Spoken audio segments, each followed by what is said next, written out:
Hey folks, welcome back to Chris Wyatt Reports. This is Chris in Central Pennsylvania. I just thought I'd share a few highlights of comments from some of the notable luminaries and most intelligent people on the planet from around the world in the past week. Stay tuned for what follows. Hopefully you'll enjoy it. Half the people in the country are happy, and half the people in the country are very unhappy.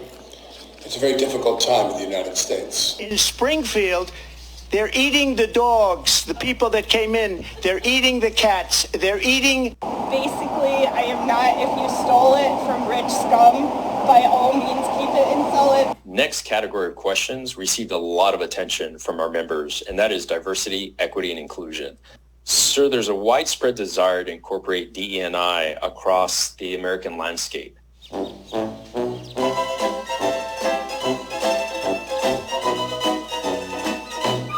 I just have to remind you, don't you ever let anybody take your power from you.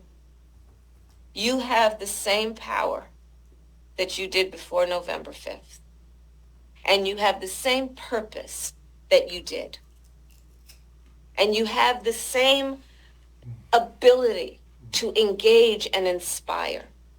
So don't ever let anybody or any circumstance take your power from you. What you talking about, Willis? But there's a hole, there's a vacuum. There is a gap, if you will. Americans are very uninformed about reality, what's really going on. Americans have an appetite for a little bit of information.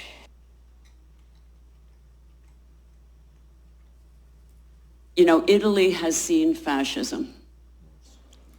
Italy has seen these things.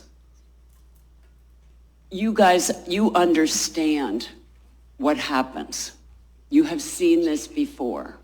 My country is in its adolescence.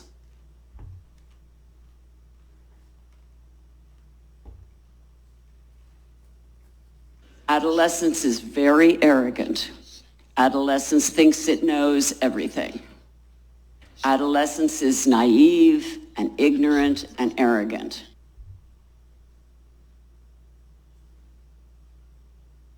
And we are in our ignorant, arrogant adolescence.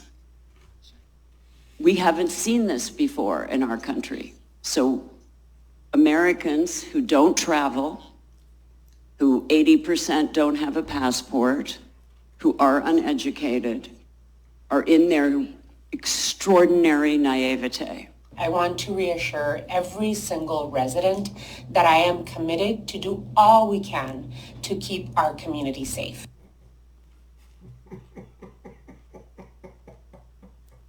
I have a question about Joe Rogan. So I'm just wondering if you had any observations about what's behind the Joe Rogan effect, how you believe he's managed to so successfully capture this huge market. And then for us here in Australia, you know, how would or should the ABC be going about capturing that kind of audience?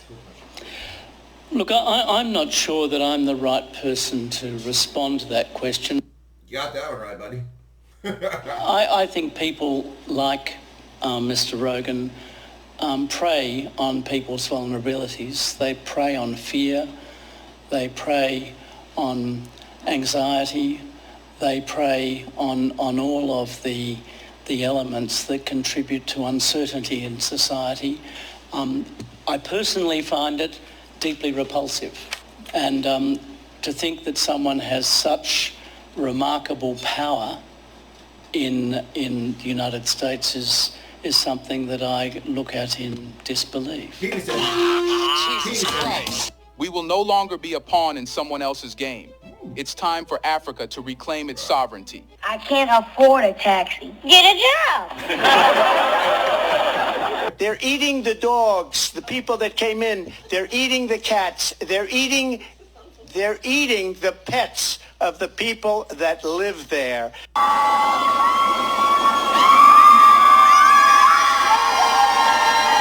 Change your attitude. I'm not change my attitude. Woo! They're eating the dogs. They're eating the cats. That's never going to get old. Poor Alec Baldwin searching for relevancy and stay out of jail. Poor Sharon Stone. Who? Forgot all about her, didn't we? Oh my goodness. Speaking of arrogance. Anyway, no attitude adjustment coming with this group. Hope you enjoyed that, folks. Feel free to send it to Joe Rogan if you don't mind. Cheers.